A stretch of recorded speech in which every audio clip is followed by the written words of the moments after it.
Hello बच्चों, आज हम लोग पढ़ने वाले हैं बैलेंस्ड केमिकल इक्वेशन। ये 10th की लेवल से बहुत सही है और कई जगह यूज़ होता है। आज तुम सबको समझ में आएगा कि बैलेंस्ड केमिकल इक्वेशन हम लोग क्यों करते हैं, क्या ज़रूरत है, क्यों इतना इम्पोर्टेंट है। आज हम सब समझेंगे। पहले हम इसकी डेफिनेशन के बारे में बात करते हैं ताकि कुछ ना कुछ थोड़ा क्लियर हो जाए। और जिसको अगर नोट्स बनाने हैं तो पेन कॉपी ले लो और नोट्स बनाते जाना। देखो, सबसे पहले हम बैलेंस्ड केमिकल इक्वेशन आखिरकार बोलते किसे हैं। That chemical equation in which total number of atoms and molecules are equal in both side, reactant and product side. If ionic reaction are given, total charge should also be equal in both reactant product side. इतने घबराने वाली बात नहीं है। अब हम सारा clear करते हैं कि आखिरकार बैलेंस्ड केमिकल इक्वेशन की क्या ज़रूरत पड़ी, क्यों इतनी आई। तो इतना जान लो कि पिछले वाले धारावाहिक मतलब पिछली वाली वीडियो में हमने क्या सीखा था कि केमिकल रिएक्शन किसे बोलते हैं, केमिकल इक्वेशन किसे बोलते हैं, और जितने भी सिंबल यूज़ होते हैं किसी भी केमिकल इक्वेशन को रिप्रेजेंट करने में, वो सब हमने सारे सिंबल सीखे थे। तो अब हम जानते हैं कि बैलेंस्ड केमिकल इक्वेशन क्या है, क्योंकि ये भी केमिस्ट्री का बहुत ही इम्पोर्टेंट पार्ट है। तो आज इसको हम समझते हैं। इतना चीज़ समझ लो कि ये जो बैलेंस्ड केमिकल इक्वेशन है वो उसका प्रिंसिपल है, वो है प्रिंसिपल है law of conservation of mass. मतलब कंजर्वेशन ऑफ मास पे डिपेंड मतलब फॉलो करता है। इसका मतलब ऐसा है कि जितना आप रिएक्टेंट साइड में चीज़ लोगे उतना ही प्रोडक्ट बनेगा। जैसे ये है कि अगर मान लो एक तुमने बोतल ली, उसमें तुमने मिल्क लिया है और मिल्क तुमने लिया 10 लीटर, और एक में तुमने लिया क्या, वाटर, वो लिया तुमने 5 लीटर। अगर इन दोनों को अगर मिक्स करोगे तो कितना आना चाहिए, 15 लीटर। तो ऐसे ही कुछ हम लोग इसमें पढ़ेंगे, लेकिन मतलब 15 लीटर इन सब का मिक्सचर आना चाहिए। केमिस्ट्री बहुत इंटरेस्टिंग, नहीं टेंशन नहीं लेना, बहुत इजी बनाते जाएंगे कि केमिकल इक्वेशन के। अब एक हम थोड़ा एग्जाम्पल देखते हैं कि जैसे मान लो केमिकल इक्वेशंस, जैसे कोई केमिकल इक्वेशन है Zn plus HCl Gibbs ZnCl2 plus H2 gas evolve. जो इस वाले सिंबल का जो ऊपर तीर बना है, इसका मतलब होता है गैस इवॉल्व, मतलब H2 गैस इस रिएक्शन में से बाहर निकल जाएगी। तो हम समझते हैं कि हमारे पास कोई केमिकल इक्वेशन, हमारे पास इतना है कि जिंक HCl ZnCl2 और हाइड्रोजन गैस इवॉल्व हो जाएगी। केमिकल इक्वेशन हमें सिर्फ इतना बताती है कि हम क्या मिलाएंगे तो क्या बनेगा, और बैलेंस्ड केमिकल इक्वेशन बताती है कि हम कितना रिएक्टेंट लेंगे तो कितना प्रोडक्ट बनेगा। तो जैसे अगर हम इसी को बैलेंस करते हैं तो अभी इसका मेथड भी हम आपको बताएंगे कि कैसे कोई भी रिएक्शन हम लोग बैलेंस करते हैं। तो आप देखो, अगर हम इसको बैलेंस्ड करते हैं, अभी इतनी टेंशन लेने वाली बात नहीं है, बहुत इजी हो जाएगा। अगर हम इसको बैलेंस करते हैं तो Zn plus 2HCl gives ZnCl2 plus H2 gas. अब तुम इसमें देखोगे कि यहाँ एक नंबर 2 एक्स्ट्रा आ गया है। ये 2 एक्स्ट्रा आने का मतलब क्या है, अब हम उसको भी धीमे धीमे सब देखते जाएंगे। यहाँ तक तो कोई डाउट्स नहीं आना चाहिए, क्योंकि अभी हमने सिंपल सा बैलेंस्ड केमिकल इक्वेशन की डेफिनेशन बताई है और पुराना जो हम लोग पढ़ चुके हैं वो बताया, और इसका मैंने बताया कि प्रिंसिपल इसका क्या है, law of conservation of mass, कि जितना प्रोडक्ट होगा उतना ही रिएक्टेंट होगा। क्योंकि कंजर्वेशन ऑफ मास यही तो कहता है कि आप ना मास क्रिएट कर सकते हो ना मास आप डिस्ट्रॉय कर सकते हो। तो वही हम समझते हैं कि अब इसे हम थोड़ा अपना डेली लाइफ के एग्जाम्पल से समझते हैं, तो हमें लगता है इससे कुछ आपको ज़्यादा क्लियर होगा। जैसे हम सबको पता है कि 1 कप चाय बनाने का क्या प्रोसेस है, मतलब यही कहा जाता है कि 1 कप चाय बनाने में क्या क्या इस्तेमाल होता है, water, milk, sugar, tea leaves. और इस सब को मिलाने से क्या बनती है हमारे पास, चाय। इतना तो हमें पता है कि ये सब तुम अगर मिलाओगे और इसको हीट दे दोगे, कल हमने पिछली वाली वीडियो में बताया था कि इसका मतलब होता है, सिंबल का मतलब हीट, डेल्टा मतलब हीट। इतना तो हम सबको पता है कि अगर चाय बनानी है तो हमें क्या क्या ज़रूरत पड़ेगी, पानी चाहिए, दूध चाहिए, चीनी चाहिए और चाय पत्ती चाहिए। उसे हम लोग गर्म करेंगे, उससे चाय बन जाएगी। लेकिन कितना पानी मिलाने से, कितना मिल्क मिलाने से, कितना शुगर मिलाने से, कितनी टी लीव्स बनाने से कितने कप चाय बनेगी, वो हमें बताएगी बैलेंस्ड केमिकल इक्वेशन। अब हमें इतना तो पता है कि इन सबको मिलाने से चाय बनती है। अगर तुम्हें 1 कप चाय बनानी है, 2 कप चाय बनानी है, तो कोई ना कोई क्वांटिटी फिक्स होगी। ऐसा थोड़ी कि तुम्हें 1 कप चाय बनानी है, तुम 1 लीटर पानी ले लो, 10 ml तुम मिल्क ले लो और 1 दाना तुम शुगर का ले लो। तो ऐसे तो नहीं बन जाएगी ना। अगर हमें एक बढ़िया बेहतरीन चाय बनानी हो, कितने हीट पे लेनी है, तो वही बैलेंस्ड केमिकल इक्वेशन इसी के बारे में बताता है कि आखिरकार तुम्हें कितना क्या रिएक्टेंट लेना है तो कितना क्या प्रोडक्ट बनेगा। जैसे अब देखो हम इस पे आते हैं। जैसे देखो, अगर हम दूसरी इक्वेशन, इसी को हम जो कंटिन्यू करते हैं उस यही है, Zn plus 2HCl plus ZnCl2 plus H2 gas evolve. इतना हमारे पास एक केमिकल इक्वेशन है, इसमें हमें भी कोई टेंशन लेने वाली बात नहीं है। अब हम वही बात करते हैं कि इसका मतलब होता है कि जब तुम 1 मोल लोगे जिंक और 2 मोल लोगे HCl, तब जाकर 1 मोल ZnCl2 बनेगा और 1 मोल बनेगा क्या, H2। कुछ लोगों को मोल का कॉन्सेप्ट क्लियर नहीं होगा, तो मैं थोड़ा बता देता हूँ कि मोल एक कुछ नहीं, एक प्रकार का नंबर है। जैसे होता है 6.022 × 10⁻23। अगर जिसका मोल कॉन्सेप्ट नहीं है तो कमेंट्स में लिख के बता देना, तो मैं उसका मोल के लिए एक अलग से वीडियो बना दूंगा, तो उसमें आपका सारा मोल का कॉन्सेप्ट क्लियर हो जाएगा। वैसे इतनी टेंशन लेने वाली बात नहीं है। इसको अगर हम अपने देसी तरीके से समझते हैं कि इसको हम कैसे समझ सकते हैं, जैसे अगर मान लो तुम्हें 1 कप चाय बनानी है, मतलब 2 कप तुम्हें चाय बनानी है। 1 ही कप बनाते हैं, बढ़िया गरम गरम ठंडे के मौसम में गरम गरम चाय हम लोग पीना स्टार्ट करते हैं। तो देखो बच्चा लोग, अब मुझे तो चाय बनाते हैं कैसे, तो हम लोग 1 कप क्या लेंगे, वाटर। 1/2 कप क्या लेंगे, मिल्क। और ये 2 स्पून क्या लेंगे हम, शुगर।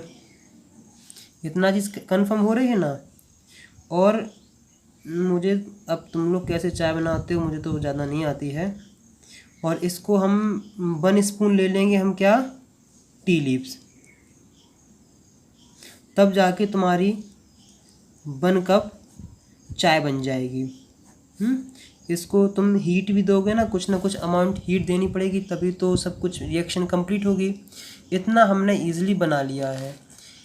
अब तुम्हें पता है कि 1 कप पानी, आधा कप दूध और 2 चम्मच शुगर में चीनी लोगे, 1 चम्मच चाय पत्ती लोगे, तब जाके 1 कप चाय बनती है। ऐसी सिस्टम कुछ ऐसा है कि जब तुम 1 मोल Zn लोगे, मतलब जिंक लोगे, 2 मोल HCl लोगे, तब जाके 1 मोल ZnCl2 बनेगा और 1 मोल बनेगा हाइड्रोजन गैस। इतना तुम्हारे पास कंफर्म है। अब हम जानते हैं कि किसी भी इक्वेशन को कैसे बैलेंस्ड करते हैं, क्योंकि ये भी बहुत इम्पोर्टेंट पार्ट है। अगर किसी को मोल कॉन्सेप्ट क्लियर नहीं हो रहा है तो टेंशन लेने वाली बात नहीं है, ज़्यादा इसमें कोई इसका इम्पोर्टेंट नहीं है। जो मैं आपको सिखाने वाला हूँ कि कोई इक्वेशन कैसे बैलेंस्ड करते हैं, वो ज़्यादा इम्पोर्टेंट है। जैसे मान लो हमने कोई भी इक्वेशन ले ली, हमने ले ली है N2 नाइट्रोजन, हाइड्रोजन, और इससे इरिवर्सिबल का रिएक्शन होते हैं, हम बता चुके हैं पिछली वाली वीडियो में। और NH3, ये मान लो हमारे पास हमारे पास एक इक्वेशन, हमने कहा नाइट्रोजन ऑक्सीजन मिलाओ तो NH3 हमारे पास बन जाता है, इतना तो हम कन्फर्म थे। अब हम लोग इसे करेंगे बैलेंस्ड। क्या आखिरकार इसे बैलेंस्ड करते कैसे हैं? जो तुम्हारे 10th क्लास के हिसाब से मेथड है, वैसे कई बहुत सारे मेथड होते हैं, उन सब से अपन को मतलब नहीं है। हम क्या बनाएंगे, 3 बनाएंगे ब्लॉक। इसमें लिखेंगे कि एलिमेंट्स, इसमें लिखेंगे रिएक्टेंट, इसमें लिखेंगे प्रोडक्ट।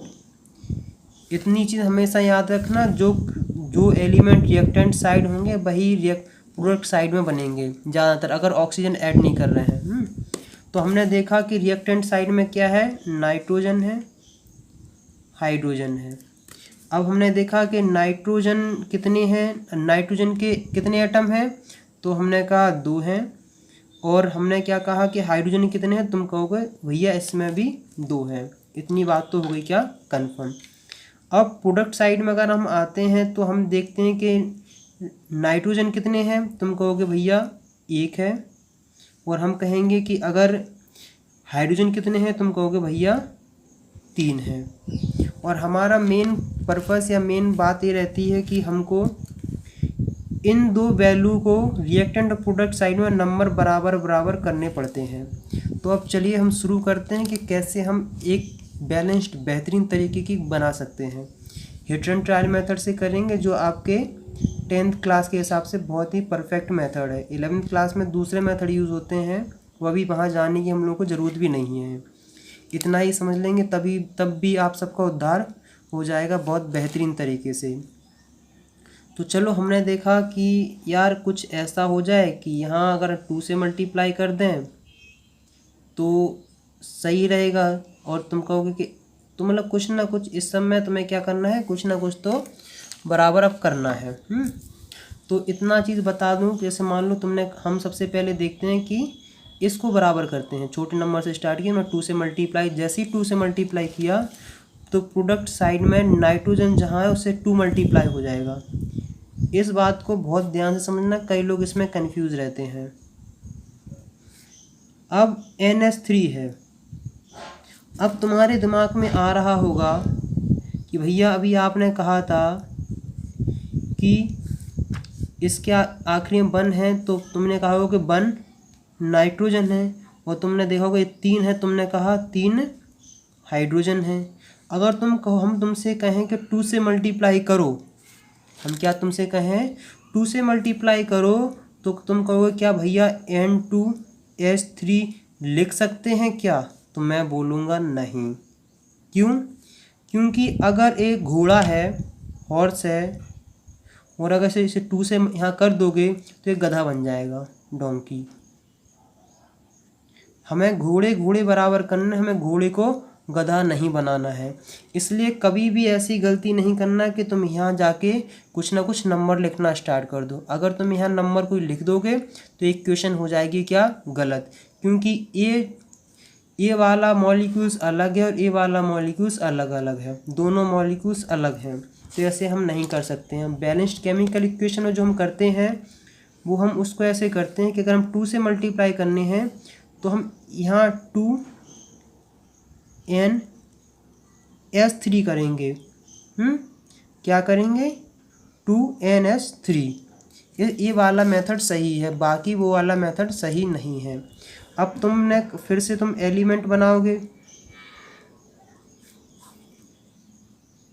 रिएक्टेंट बनाओगे और प्रोडक्ट बनाओगे। तो अब देखो, रिएक्टेंट प्रोडक्ट तो सब, रिएक्टेंट एलिमेंट तो सेम है, नाइट्रोजन है और हाइड्रोजन है। यहाँ तो शायद किसी को दिक्कत नहीं आनी चाहिए, जहाँ तक मुझे विश्वास है। अब मैं अगर तुमसे पूछूं कि तुमने यहाँ 2 से मल्टीप्लाई कर दिया, तो तुम कहोगे कि भैया जी हमने इक्वेशन बना ली है क्या? तो हमने इक्वेशन जो बना डाली है उसका नाम है N2 + H2। उससे हमें मिल रहा है गिब्स N2NH3। तो रिएक्टेंट साइड तुमने अभी कुछ भी चेंज नहीं किया है। तो रिएक्टेंट साइड में नाइट्रोजन कितने हैं, तुम कहोगे 2, और हम कहेंगे कि हाइड्रोजन कितने, तुम कहोगे 2। अब इसको हम देखते हैं कि प्रोडक्ट साइड में नाइट्रोजन कितने हो गए हैं। तो नाइट्रोजन जो हो गए हैं तो तुम उसको कहोगे कि भैया इसमें हो गए हैं 2, हम कहेंगे 2। तुम कहोगे भैया कैसे, तो हम कहेंगे 2 बाहर लिखा है, नाइट्रोजन 1, मतलब इसको 1 ना लिखो तो भी चलेगा, H3 जो यहाँ 1 है उसका 2 से मल्टीप्लाई कर दो तो तुम्हारे पास आंसर आता है कितना, 2। अगर मैं तुमसे पूछूं कि हाइड्रोजन कितने हो गए हैं तो तुम तो शायद कंफ्यूज रहोगे, तो मैं ही बता देता हूँ तो कि आंसर होगा 6। अब तुम कहोगे कि ये कैसे हो गया है, तो मैं कहूँगा वही कि तुमने ऐसे लिखा था NH3, ये वाला 2, इस वाले 2 को इस 2 से क्या कर दो मल्टीप्लाई, तो आंसर आ जाएगा 6। समझ रहे हो कि नहीं कि इस 3 को 2 से मल्टीप्लाई करोगे तो आंसर आएगा 6। अब एक चीज़ हम लोगों को देखने को मिलती है कि 2 तो हो गए हैं सेम, और हम क्या करते हैं कि हमने अब इस 6 है और यहाँ हमें 6 लाना है, तो तुम क्या कहोगे कि यहाँ भैया कर दीजिए 3 से मल्टीप्लाई, तो ये हो जाएगा 6। हमने हाइड्रोजन को 3 से मल्टीप्लाई किया है, तो देखते हैं कि क्या बना है N2। अब तुम्हारे पास फिर दो ही ऑप्शन है कि 3H2 ही लिखेंगे, ना कि और कुछ लिखेंगे।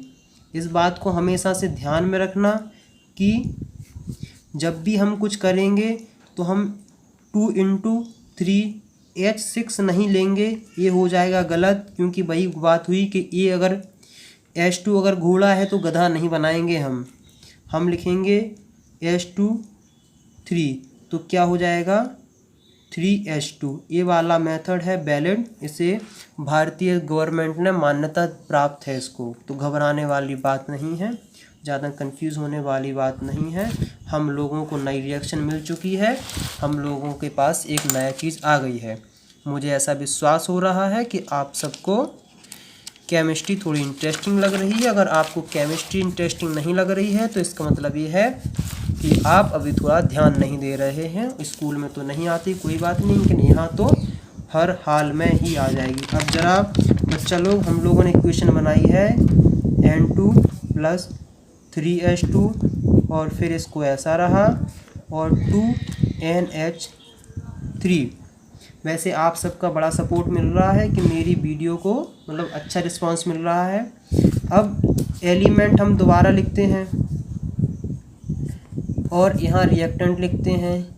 अगर आपको एक बार में कोई चीज़ समझ में नहीं आए तो उसे आप दोबारा करिए, क्योंकि बाबा जी भी कहते हैं कि करने से होता है। तो नाइट्रोजन, हाइड्रोजन। अब हम तुमसे कहेंगे कि बताओ बच्चा लोग नाइट्रोजन कितने हैं, तुम कहोगे भैया 2, क्योंकि इसके आगे जिसके आगे कोई नहीं उसके आगे 1 और 2 है, तो 2 से मल्टीप्लाई करोगे 2। हम कहेंगे बच्चा लोग हाइड्रोजन कितने हैं, तुम कहोगे भैया 6। हम कहेंगे वो कैसे, तुम कहोगे 2 ये रहा और 3 रहा ये, इन दोनों को जब मल्टीप्लाई करोगे तो आंसर आ जाएगा 6। हम तुमसे कहेंगे कि बताओ बच्चा लोग प्रोडक्ट साइड में नाइट्रोजन कितने हैं, तुम कहोगे भैया यहाँ लिखा है, यहाँ कुछ नहीं मतलब 1 होता है और ये लिखा है 2, तो इन सबको मल्टीप्लाई करोगे तो आंसर आएगा 2। हम कहेंगे बताओ बच्चा लोग हाइड्रोजन कितने हैं, तुम कहोगे गुरुजी कोई टेंशन वाली बात नहीं है, ए रहे 6, ए रहे 3 और ए रहे 2, तो आंसर आया 6। ये वाली दोनों क्वांटिटी हो चुकी हैं बराबर, इसका मतलब ये वाली इक्वेशन हो चुकी है बैलेंस्ड। अब तुम कहोगे गुरुजी ये लिखा है हमने ऐसा, तो इसकी ज़रा हमें विस्तार में कहानी सुनाइए। तो मैं सुनाऊंगा कि एक समय की बात है, एक गरीब ब्राह्मण रहता था, उसकी पुत्री का नाम कलावती था। ये वाली कहानी मैं नहीं सुनाऊंगा। इसका जो मतलब होता है वही मतलब ये होता है कि ये 2 लिखा है तो इसका मतलब ये नहीं कि सिर्फ ये नाइट्रोजन के साथ है, ये वाली होगी कहानी गलत। इसका मतलब होता है कि ऐसा, इसका मतलब है कि 2 नाइट्रोजन के साथ है और हाइड्रोजन के भी साथ है। तो हमेशा याद रखना कि ये कुछ ऐसा हो जाएगा कि 2 नाइट्रोजन के हैं और 6 हाइड्रोजन के हैं। इसका मतलब ये है कि हमारे पास 2 मॉलिक्यूल्स हैं किसके, 3 के। अगर इसी को हम ऐसे लिख दें 4NH3, तुम कहोगे कि भैया हमारे पास हैं 4 मॉलिक्यूल्स ऑफ NH3। अगर हम कहें तुमसे कि बताओ बच्चा लोग, इसमें नाइट्रोजन के एटम कितने हैं और हाइड्रोजन के एटम कितने हैं, तुम कहोगे भैया 4 एटम नाइट्रोजन के हैं और तुम कहोगे भैया इसमें 12 एटम हाइड्रोजन के हैं। अब मुझे अब मुझे लग रहा है कि तुम्हें 12 समझ में आ गया होगा कि 12 हम कहाँ से लाए हैं। इस 3 को 4 से मल्टीप्लाई कर देंगे तो आंसर आ जाएगा कितना, 12, मतलब 4 × 3 हो जाएगा 12। अगर अभी भी किसी को समझ में नहीं आए तो कमेंट्स में लिख के मुझे बता देना। वैसे मुझे उम्मीद है कि ये आप सबको समझ में आ गया होगा। आप इसे कई बार करिए तो और ज़्यादा ही क्लियर हो जाएगी। आज के लिए इतना ही बहुत है। अगले दिन मिलेंगे इसी चैनल पे, इसी प्लेटफॉर्म पे। तब तक के लिए नमस्कार, सब्बा खैर, जय हिंद, जय भारत।